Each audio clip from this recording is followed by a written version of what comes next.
Dames en heren, ik ga u beginnen met u een geheim te verklappen. Ik heb er altijd van gedroomd van een filmfestival te mogen openen.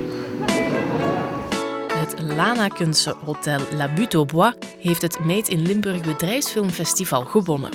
In de 10 schuur van Abdijs de Herkenrode onderwierp een professionele jury alle deelnemende filmpjes aan een kritische beoordeling.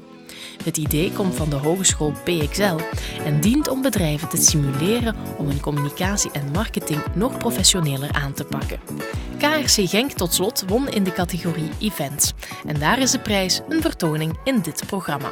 Bij deze.